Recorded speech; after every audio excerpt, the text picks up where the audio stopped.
Salam əziz dostlar. Bu videomuzda biz gördüğünüz kimi Access Point qurulumunu göstərəcəyik.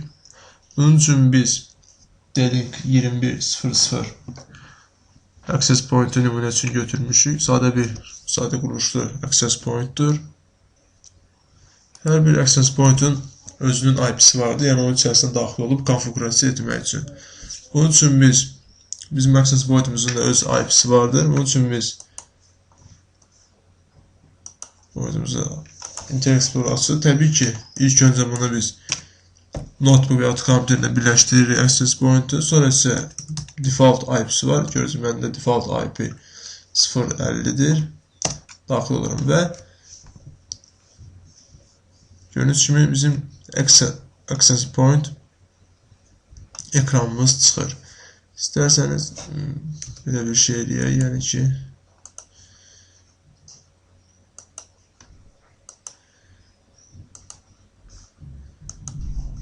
sizə nə göstərmək istəyirdim mən.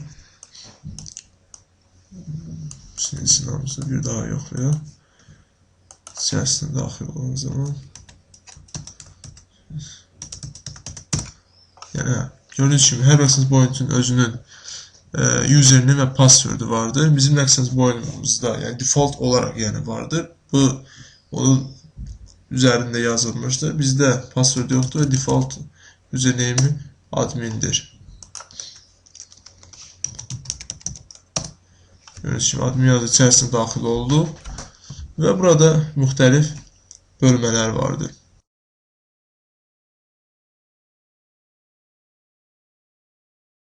Bunlar haqqında biz qısaca olaraq məlumat verəcəyik. Mən sizə təbii ki bir danışacağım.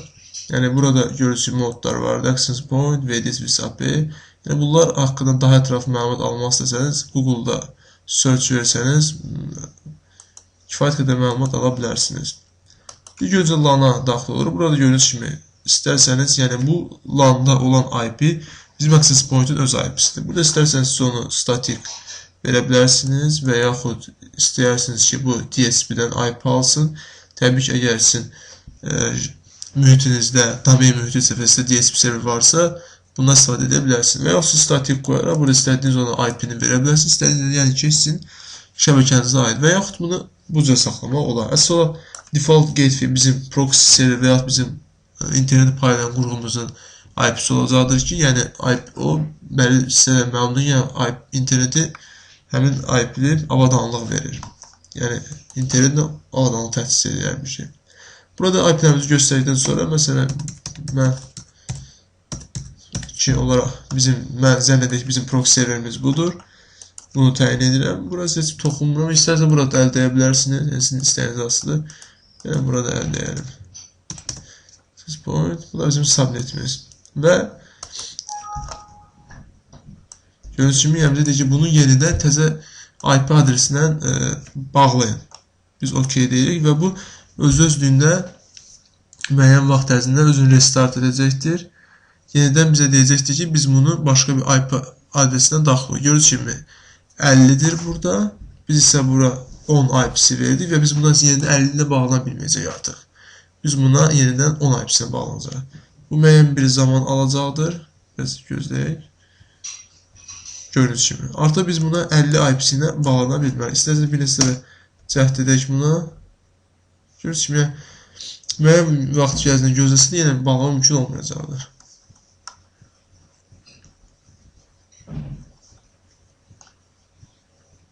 Gördüyünüz kimi, bu mümkün deyildir.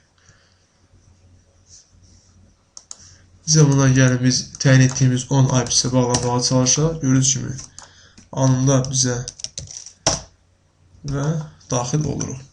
Bizə keçək wireless bölümümüzə. Wireless bölümümüzə adına da məlum olduğu kimi, yəni ki, biz burada konfigurasiya edəcəyik ki, Access Point olsun. Əgər bizim mühitimizdə bir ədəd Access Point varsa və internet bura gəlirsə, buradan paylanırsa, biz burada Access Point seçə bilərik. Aydın olsun, burada isə biz bunun adını seçə bilərik. Mən məsələn test təyin edirəm. İstərseniz bu görsənsin enable və ya zəv edərsə bu yəni gizlənmiş olacaqdır. Yəni bu demək yəni biz Wi-Fi axtarışa verərkən bu çıxmayacaqdır. Biz bunu özümüz əllə adı qeyd edib tapa bilərik. qəbul edək biz. Burada channel avtomatik özü təyin edə bilər və yaxud özünüz seçə bilərsiniz. 11, 6 və s. Avtomatik qoyaq. Bundan başqa burada authentication, yəni ki bu bölmələr nəyə aiddir? Yəni ki bizim şifrələnmiş bu cür qeyd edək ki, yəni bizim access point'in şifrələnmə təbəqələridir. Gördüyünüz kimi OpenCV burada açıqdır. Shared key, yəni ki hər hansı bir gördüyünüz kimi first key sözlərlə yazılmış. Ən çox istifadə olunan isə PIP, PSK və bunlardır. Seçmək olar. Təbii ki, birisi təhlükəsizlik cəhətdən o qədər də güvənilir deyil Wi-Fi. Sadəcə bəzi anlar insanlar, yəni güvənilir deyil də insanlara internet lazım olur. Yəni ki, siz məcbur olursunuz, sizdə elə bir yer olur ki, orada siz internet kabelası çəkə mümkün deyildir. Bunun üçün biz, yəni Wi-Fi-lər bizim köməyimizə çatır. Wi-Fi-lər vasitəsilə internet verə bilərik müəyyən yerə. Görürsünüz ki, mən authentication seçdim və burada istədiyinizi təyin edə bilərsiniz. Avtomatik qoya bilərsiniz. Burada biz şifrə təyin edirik. Şifrə məsələn deyək, mən seçirəm, yazıram bura yenə şifrəmi təyin edirəm və apply düyməsinə sıxıram. Yenə sıxılan sonra müəyyən vaxt ərzində gözləyir və biraz uzun olmalı şifrəmiz bizim.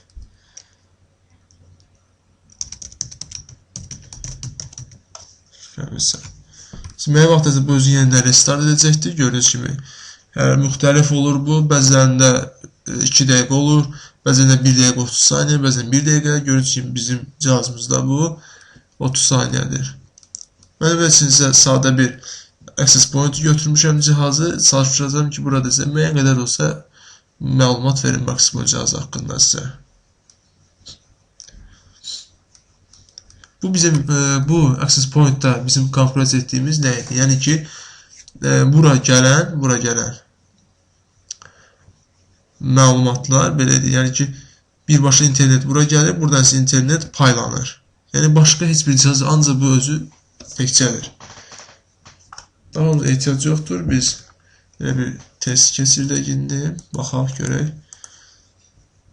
Mən Wi-Fi-mı yandırım.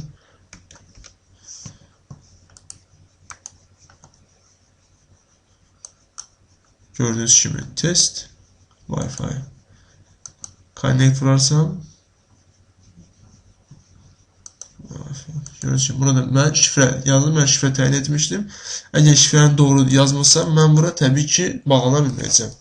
Əgər məsələn belə bir şey yoxdur ya, şifrə yazaq.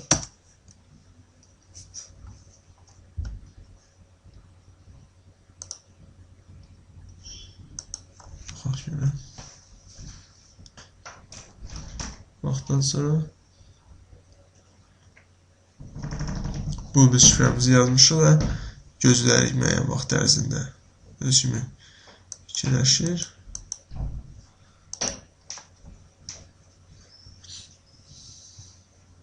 Sonda bağlana bilməyəcəkdir. Təbii ki, mən şifrəni yanlış yazmışam. Onun üçün bağlanmayacaqdır.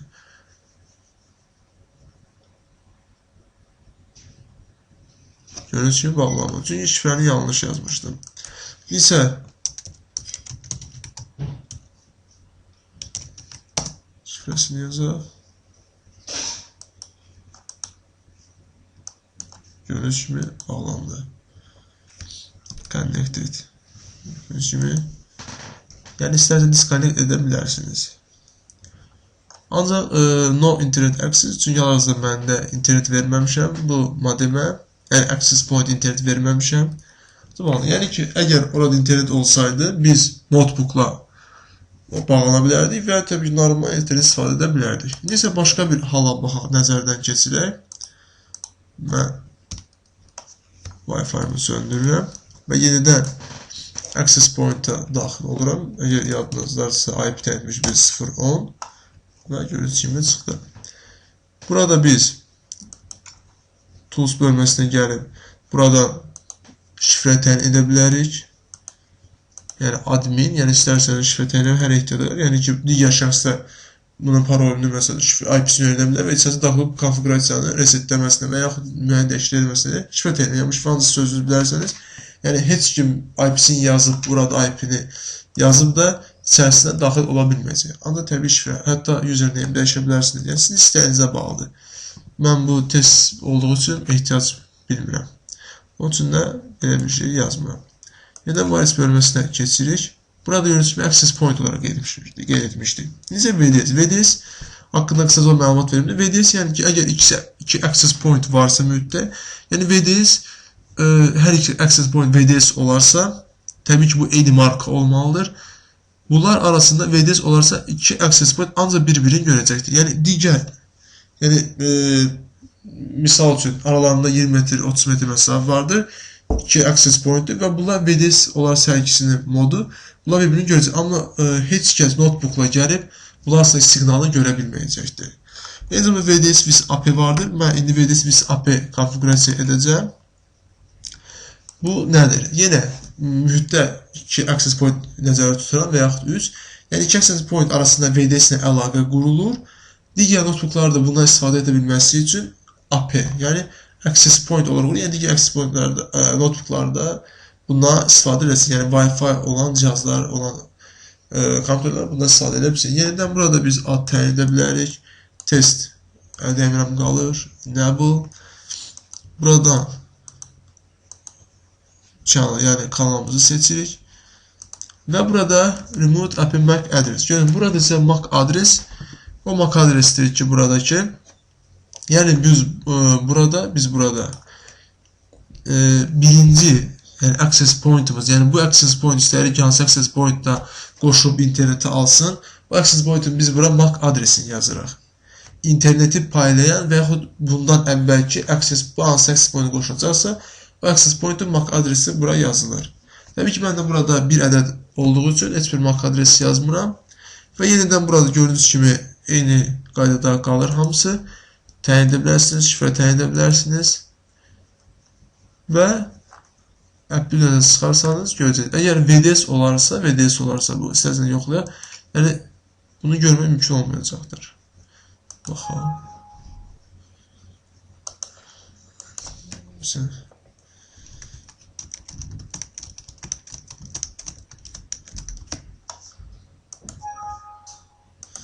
MAC adresi götürmürəm. Çünki hər hansı bir MAC adresi qoymamışıq. Amma istərsəniz öz MAC adresini yazaq bura. Test üçün. Test üçün təbii ki siz görə bilirsiniz. Öz MAC adresini götürəcək. Götürdü. Nə vaxtdan sonra restart edəcəkdir özünü. Ümidvaram ki, bu videoda müəyyən qədər sizə access point haqqında deməyə, yəni access point'un sadə qurulma haqqında müəyyən bir video göstərə bildik. Açılsın, baxaq.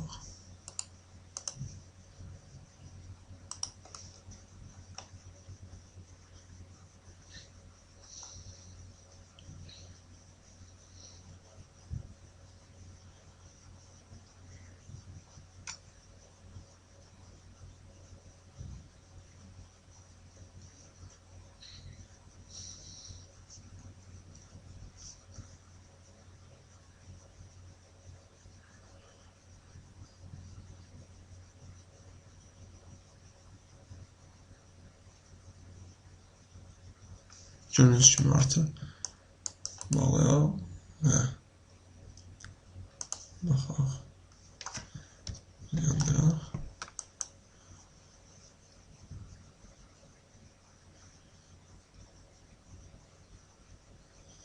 Başka gördüğünüz gibi bizim Wi-Fi yanır. Ancak biz burada test adını tapa bilmirik. Çünkü VDS'i qeyd etdiyim gibi ancaq iki access point arasındaki əlaqə, yəni digər heç bir notebookla siz bunu görə bilmərsiniz. Yəni siz nə qədər axtarsanız da quruşa bilmərsiniz buna.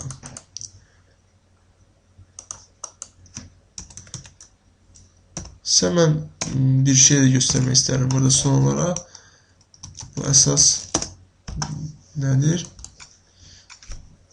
Burada isə DHCP server. Yəni DHCP server bu nə demək? Yəni qısaca olaraq bu haqqında məlumat verim.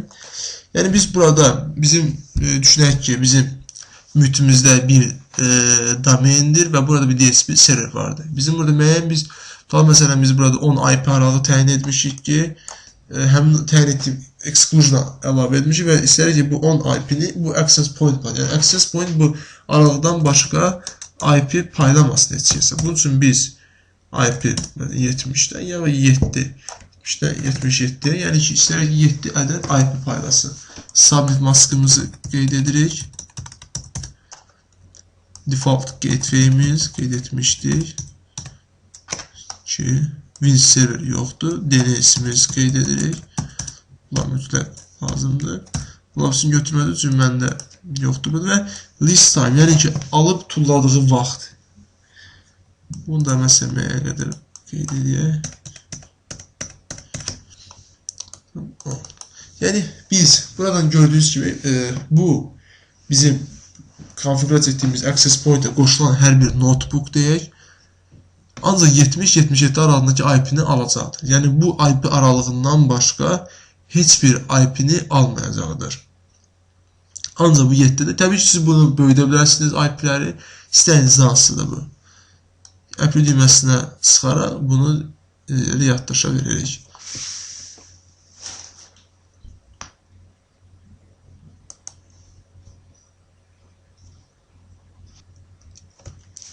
Ümid edirəm ki, dostlar, bu videomuzda biz sizə access point-un qurulma haqqında qısa da olsa danışa bildik və qısa da olsa müəyyən məlumatlar verə bildik və access point-un qısa quruluşu haqqında göstərə bildik. Növbəti videolarımızda görüşənə qədər hələlik.